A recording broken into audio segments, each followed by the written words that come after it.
Frau Rupp, schön, dass Sie da sind. Sie sind äußerst erfolgreich als Geschäftsfrau und haben jetzt auch ein eigenes Mentoring-Programm ins Leben gerufen. Wollen Sie vielleicht darüber einfach mal kurz ein paar Worte erzählen? Gerne. Also zum einen natürlich vielen, vielen Dank für die Einladung.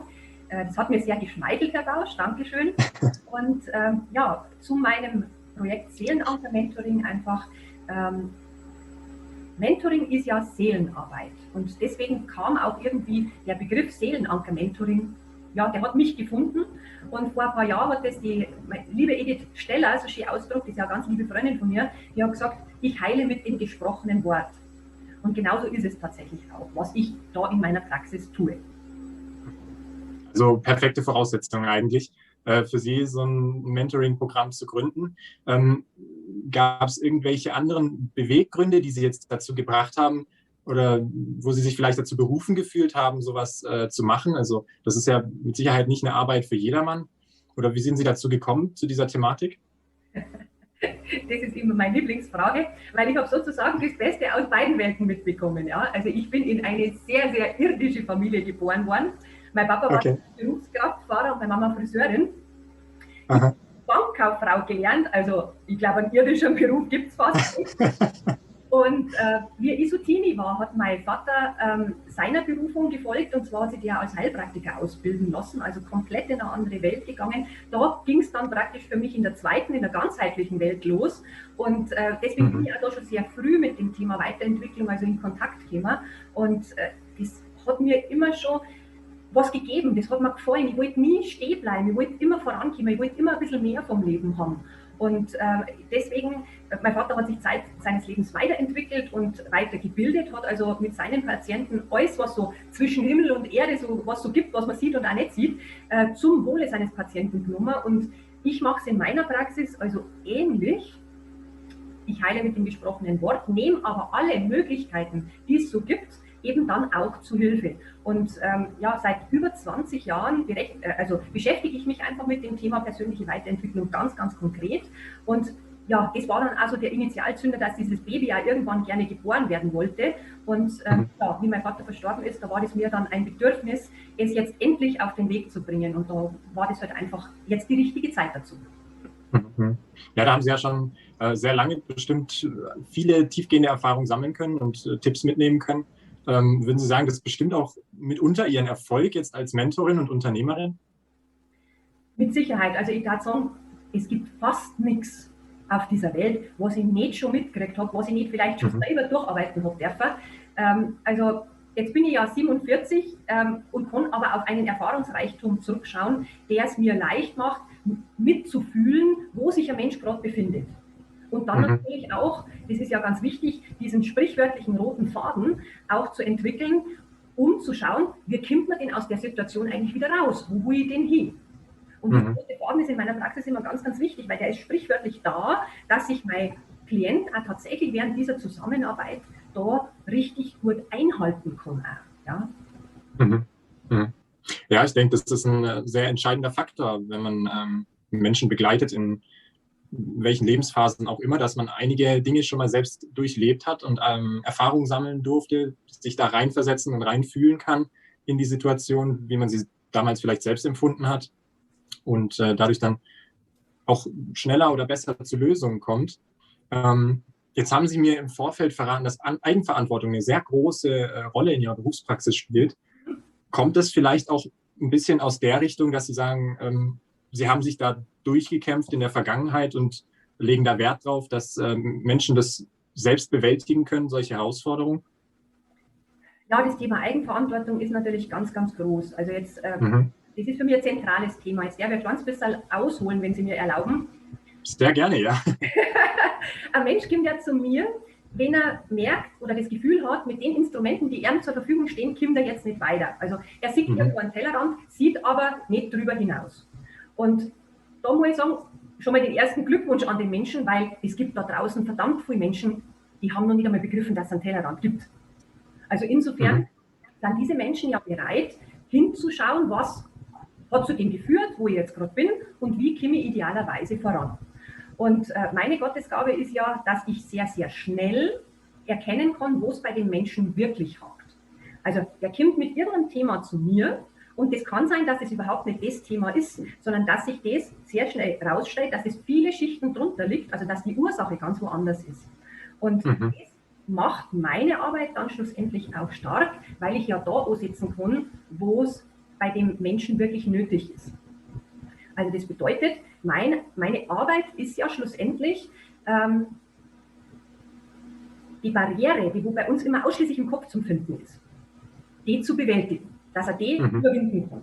Und wenn wir jetzt draußen schauen, also Richtung Eigenverantwortung, wird leider Gottes in unserer heutigen Zeit brutal viel Schuld hin und her geschoben. Ja? Du bist schuld, dass es mir in meiner Situation jetzt nicht so gut geht. Die Umstände sind schuld. Die Situation jetzt gerade eben ist schuld. Der Chef ist schuld. Und in dem Moment gibt der Mensch Verantwortung ab. Das heißt, Verantwortung nach außen. Ich gebe einem Menschen oder einer Situation Macht über mich. In dem Moment mache ich mich ja klein und in dem Moment werde ich zum Opfer der Situation. Also das heißt, ich habe das Thema Schuld, ich habe mich als Opfer, also muss ich auch irgendwo einen Täter haben. Und dieses Prinzip, das wird da draußen ganz, ganz eifrig gelebt. Und als Opfer, Herr Bausch, habe ich es ja immer einfach, weil ich komme ja zurück, Lorna. Ich bin ja machtlos in der Situation. Ich bin ja machtlos. Ja. Und jetzt kommt die erste Behauptung, die ich heute aufstelle, die meisten gar nicht so passt. Ja. Kennen Sie denn das arabische Sprichwort, zum Klimpern braucht es immer 2 Münzen? Wenn es gerne ein bisschen mehr bohrisch sein soll, ja, ein Scheidel allein brennt nicht, sagt man bei uns so schön. Das kann ich jetzt nicht, aber klingt auch sehr gut. Ja, und genauso treffend ist es. Ich stelle die Behauptung auf, jeder von uns hat 50% Anteil an einer Situation. Also das bedeutet, wenn irgendwo eine Situation ist, die mich nicht zufriedenstellt, gibt es ja meistens einen oder mehrere Beteiligte und jeder hat den gleichen Anteil dazu beigetragen, dass es dazu gekommen ist. Und in dem Moment passiert eins, Herr Bausch, ich komme aus der Situation Opfer raus. Ich erkenne ja, Moment, ja, selbst wenn es nur 50% Anteil an der Situation ist, dann kann ich ja was tun, dann kann ich ja was ändern an meiner Situation. Und das ist dieser Klick, dass ich sage, ich trage Verantwortung für mein eigenes Leben. Also die Eigenverantwortung ist da einfach wahnsinnig wichtig. Und jetzt kommt noch eine zweite Behauptung, die ich aufstelle, die kommt meistens auch oder sagen wir mal so, sie kommt bei manchen nicht so gut an, weil ich sage, es passiert nichts ohne Grund. Absolut nichts ohne Grund. Das heißt, wenn Sie eine Situation haben, die wo einer umgibt, die wo einer nicht taugt, dann haben Sie in der Vergangenheit irgendwann die Ursache dafür gesetzt. Und das will ich ganz oft nicht lernen. Dass er selber Anteil hat. Und ich sage bewusst jetzt nicht Schuld, weil Schuld ist negativ belastet. Ja? Wenn Sie halt eine Situation nehmen, die ist ja immer neutral. Das, was unsere Gefühle oder unsere persönliche Einstellung zu der Situation macht, das ist ja die Krux. Ja? Die Situation ist und bleibt neutral. Und in diesem Moment, wo ich merke, es passiert nichts ohne Grund, ich zeichne mich verantwortlich für mein Leben, auch das, was mir täglich so passiert, in dem Moment begegnen mir auch sogenannte Arschengel. Ich weiß nicht, haben Sie den Begriff schon mal gehört? Nein, den kenne ich auch nicht. Schön, dass ich noch was Neues erzählen kann. Ja, auf jeden Fall. Führen Sie gerne mal aus. Ja? Ein Arschengel ist ein Mensch, der einen zwingt, dort zum Hinschauen, wo es weh tut. Also, in Ordnung, verstehe. Okay, wenn er so richtig aufregt. Entweder er macht einer wütend oder aber er druckt da drauf, was einer verletzt. Ja? Also er ist dafür einer geschickt worden, vom Universum oder von wem auch immer Sie das gerne hätten, der ist dazu da, dass Sie genauer hinschauen. Und dort ist jetzt mein Job, zu schauen, wer sind denn Ihre Arschengel und was lösen die in einer alles so aus. Okay.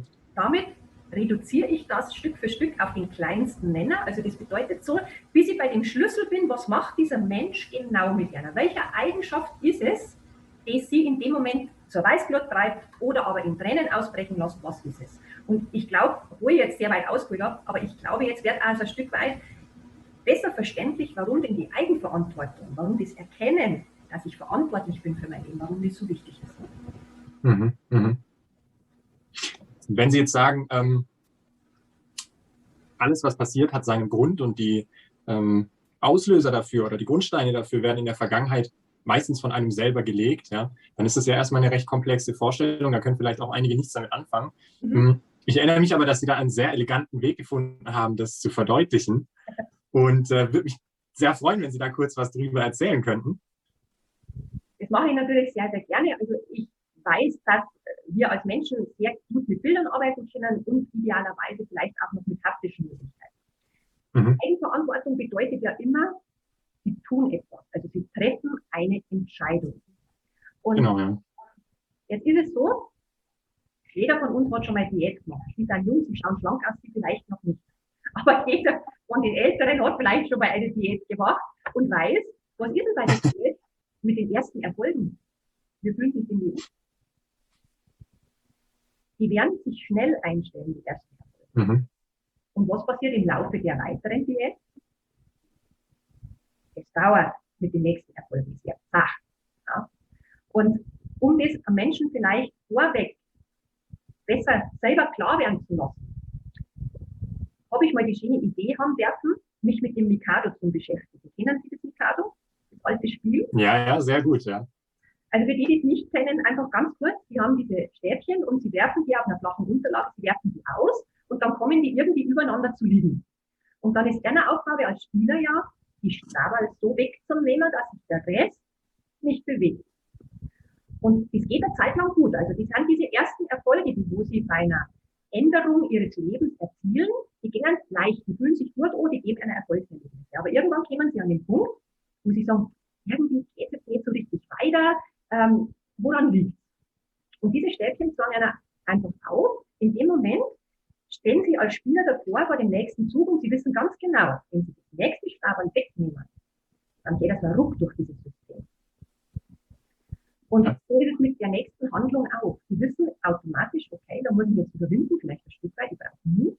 Ich muss entscheiden, das zu wollen, weil ich weiß, mit dem nächsten Handeln, was ich draußen verändere, geht ein Ruck durch mein System. Das kann sein familienintern, das kann vielleicht in der Partnerschaft sein, das kann am Arbeitsplatz sein, was für ein Thema mich heute jetzt gerade beschäftigt. Und in dem Moment, wo der Mensch dieses Stabal wegnimmt, erlebt er das schon mal. Okay, es geht dieser Ruck durch dieses Gefüge und er erlebt dann natürlich auch automatisch die Folgeerscheinung. Und zwar, dieses Gefüge kommt in neuer Ordnung wieder zum Stillstand und Sie haben vielleicht wieder das ein oder andere Stabal, was Sie jetzt gefahrlos wieder wegnehmen können. Also wieder leichte Erfolge, bevor es wieder an die größere Form kommt. Und das verdeutlicht den Menschen sehr, sehr gut, dass er für bestimmte Sachen, die dann wirklich weitreichendere Konsequenzen haben, einfach ein Stück weit mehr Mut braucht, als es vielleicht in den vorherigen Entscheidungen war.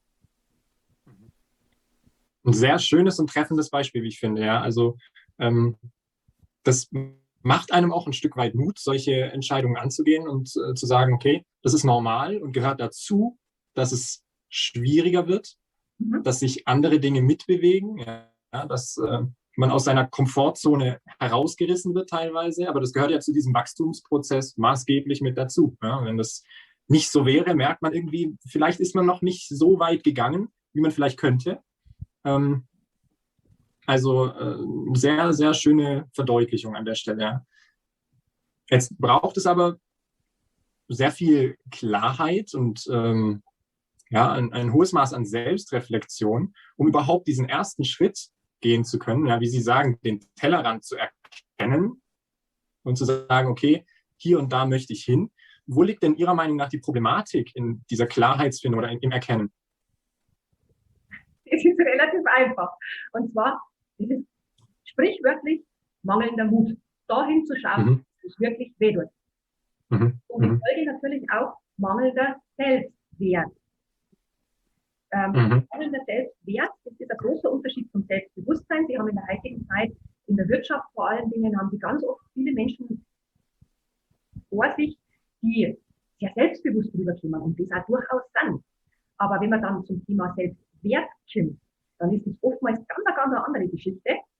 Und da hat der Mensch, der nach außen hin sehr, sehr souverän wirkt, vielleicht ein großes Thema, vielleicht genauso groß wie ich. Also das sieht man einem einfach nicht an. Und das Thema Klarheit, das kommt ja auch nicht von heute auf morgen, auch das will sich entwickeln. Und ich sage jetzt mal, jeder Mensch ist ja in einem gewissen Hamsterrad drin. Und dieses Hamsterrad, wenn man mal ehrlich ist, wird ja von Zeit zu Zeit immer mal schneller. Und manchmal passiert es ja, dass es so schnell wird, dass ich das nicht mehr da pack und katapultiert es einfach raus. In dem Moment, wo man auf den Boden der Realität ankommt, da tut es richtig weh. Das ist da verbunden mit körperlichen Themen, die dann schon auftauchen. Ja? Weil wir ja vorher nicht auf das gehört haben, was wir also an Zeichen gekriegt haben.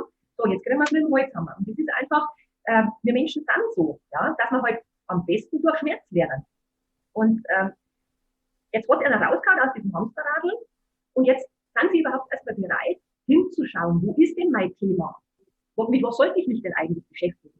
Und idealerweise erkennt man es, bevor es aus dem Hamsterrad raushaut, dann tut es nicht ganz so weh. Aber egal, wie man jetzt zu dem Thema hinkommt, sie beschäftigt sich jetzt mit ihrem Thema, das sie wissen, da drückt der Schuh. Und jetzt, Herr Bausch, die Frage an Sie. Wenn Sie Ihr Thema haben, nehmen wir jetzt einfach mal nur das Beispiel Probleme in der Partnerschaft. Mit wem tauschen Sie sich denn aus? Mit wem ich mich austausche? Gut, ich würde, was jetzt die Partnerschaft anbelangt, mich wahrscheinlich mit meinen besten Freunden austauschen. Am ehesten, ja. Genau das machen die meisten. Und zwar, sie tauschen sich mit dem Umfeld aus. Die statistisch erwiesen, dass 80% meines Umfeldes denkt wie ich, lebt wie ich, handelt wie ich. Okay. Wo soll denn der zündende Funke dann herkommen? Ja, ich verstehe, worauf Sie hinaus wollen, ja. Ja. Also, ich mache es jetzt mal ganz geschert, ja. Können Pinguine fliegen? Ja oder nein? Ich denke, die allgemeine Meinung ist nein. Eher charmant ausgedrückt. Ja. Es ist so, Pinguine können nicht fliegen, aber wir fragen unsere Pinguine, wie dem Fliegen so geht. Ja? Das heißt, wir beschäftigen uns so oft immer mit dem Gleichen. Das heißt, wir machen immer das Gleiche und hoffen aber irgendwie, dass es anders wird. Und jeder lacht immer, wenn das Zitat vom Einstein kommt. Das gebrauche ich sehr häufig, weil das einfach wirklich so treffend für uns, unsere Zeit auch ist. Die reinste Form des Wahnsinns ist, alles beim Alten zu lassen und zu hoffen, dass sich was ändert. Genau das machen wir da. Völlig richtig. Ja?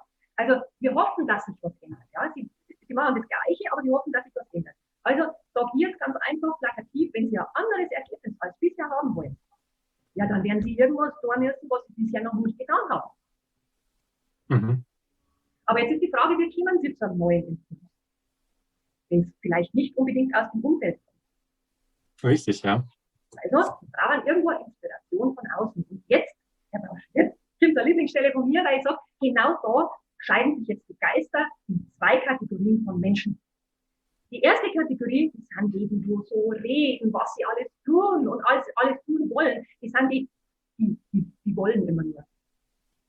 Da kommt auch ganz oft noch das Thema Opfer eben auf. Ja, ich warte, bis sich der andere ändert.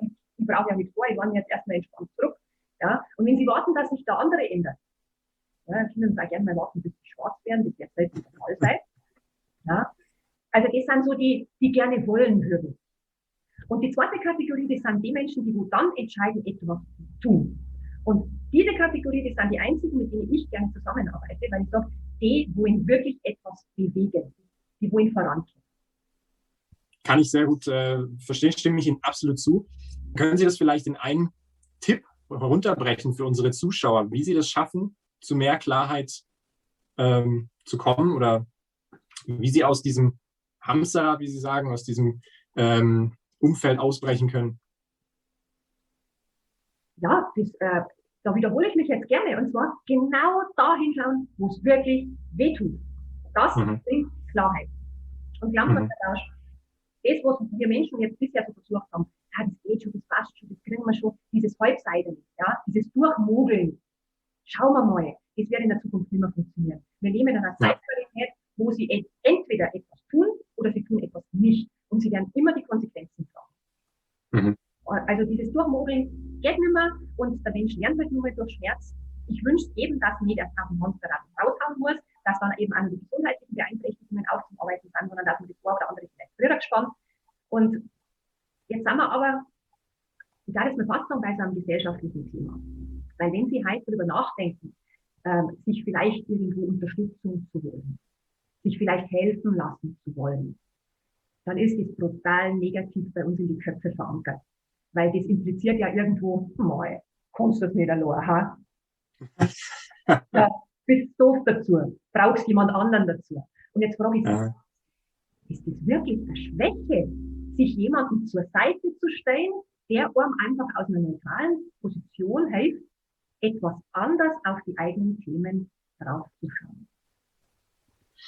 Also ja. Ich würde eher sagen, dass es eine Stärke ist, zu erkennen, dass man sich Hilfe holen kann, dass es auf die Weise viel schneller und effizienter geht und dass es überhaupt keine Schande ist, sondern vielmehr klug denen gegenüber, die sich ihren Problemen verschließen oder sie sogar leugnen und meinen, sie bräuchten keine Hilfe. Also da ist vielmehr das Gegenteil der Fall, würde ich behaupten. Ja, die meinen, es ist ja alles in Ordnung und die anderen sind schuld, das sind wir über die Nerven. Also Sie haben es jetzt ganz, ganz toll ausgedrückt. Es ist tatsächlich eine innere Größe, sich jemandem zur Seite zu stellen. Also egal, ob das jetzt ein Mentor ist, ein Coach ist, Sie haben es auch schon richtig gesagt, es ist eine Zeitersparnis, also es ist eine Effizienz dahinter. Richtig, ja. In unserem so endlichen Leben, wir haben oftmals das Gefühl, wir haben ja massig Zeit, wir leben ja irgendwie gefühlt ewig und das ist eben genau nicht so. Und vielleicht hilft die Zuhörer, die Zuschauer, das jetzt mal aus meiner Sicht zu sagen, ich bin kein Übermensch. Ja? Wenn es hart auf hart kommt, dann stelle auch ich mir jemanden zur Seite. Auch ich habe eine Coaching-Dame, wo genau ich mir Hilfe hole, wenn ich sage, da komme ich vielleicht allein durch. Aber ist die Frage, will ich das? Und das habe ich erst Ende Januar gehabt. Ich habe eine sehr, sehr schmerzvolle Trennung von meinem langjährigen Lebensgefährten durchgemacht. Ich habe mich von ihm getrennt und habe dann genau gewusst, ja, ich kann da schon allein durch. Aber wie viel Zeit und wie viel Energie hier erforderlich gewesen wäre, da durchzukommen. Ich wollte einfach meine wertvolle Lebenszeit mehr verschenken. Und vielleicht als Gedankenanstoß, jeder Spitzensportler hat einen Coach an der Seite. Und ja. Frage ich Sie, warum wohl? Weil es effizient ist. Ja. Absolut. Ich glaube, das ist ein sehr wertvoller Gedanke, ja, vielleicht ein Funke, der einen zum Nachdenken anregt und der viele zum Nachdenken anregen sollte, dass es überhaupt nichts Schlimmes ist, sich Hilfe zur Seite zu stellen, sondern vielmehr was schlau und erstrebenswert ist und womit man viel schneller vorankommt und anderen dann auch vielleicht ein Stück weit überlegen ist. Von dem her völlig richtig, was Sie sagen, da stimme ich Ihnen absolut zu. Ist das vielleicht auch so ein bisschen ein Ziel Ihrer Berufspraxis, dass Sie das den Menschen näher bringen wollen? Ja, da kann ich eindeutig sagen, also auf meinen Fahnen steht groß geschrieben, einfach Menschen ins Handeln zu bringen. Das ist mir einfach wichtig. Weil es geht um unsere Lebensqualität, um das, was wir aus dieser Welt, die wir heute uns so geschaffen haben, die uns umgibt, was wir idealerweise damit anstellen. Sehr schön. Schön. Wollen Sie vielleicht noch haben Sie eine Botschaft noch an die Zuschauerinnen und Zuschauer, die Sie jetzt in den Tag mitnehmen können oder aus diesem Gespräch, aus diesem Interview? Unbedingt, Herr Bausch. Und darf ich da mit einer was ausprobieren? Sie kennen das zwar schon, aber vielleicht kennen die Zuschauer nicht. Ja, darf ich mit sehr gerne, ja. Ja? Gut. Dann haben wir hier ein Maßband, ein Lebensband von 100 Jahren. Frage an Sie, Herr Bausch, Wie lange möchten Sie denn leben? Wie alt möchten Sie denn werden? Ja, die 100 voll machen wäre schon sehr schön. Also ich gehe mal auf die volle Länge, ja. Sie gehen auf die volle Länge, gut. Jetzt werden Sie, wie alt Sie sind. 21 bin ich momentan. 21, Moment, dann schaue ich das gerade. 21, dann reißen wir das hier ab. Das bedeutet, das ist Ihre Lebensspanne, ja. Und wenn ich mein Beispiel machen würde, ich bin 47, also da darf ich dann schon einmal kräftig was abreißen, ja. Das wäre meine Lebensspanne, ja. Und das ist unser endliches Leben. Unsere Verantwortung ist, dass wir das Beste daraus machen. Und deswegen der Aufruf an Sie oder auch an jeden Zuhörer, egal was es ist, was gerne wichtig ist, tun Sie es. Und zwar jetzt. Und als Botschaft für Sie, Mut wird immer belohnt. Sehr schön. Vielen Dank, Frau Rupp. Es hat mich sehr gefreut, dass Sie sich Zeit genommen haben für uns und wir dieses Interview führen konnten. Ich fand es hochspannend und bin mir sicher, es sind einige wertvolle Impulse dabei gewesen für alle Zuschauerinnen und Zuschauer und tolle Tipps direkt aus erster Hand. Also vielen, vielen Dank dafür. Ich sage vielen Dank für die Einladung und es war mir ein großes Vergnügen, das Gespräch mit Ihnen führen zu dürfen.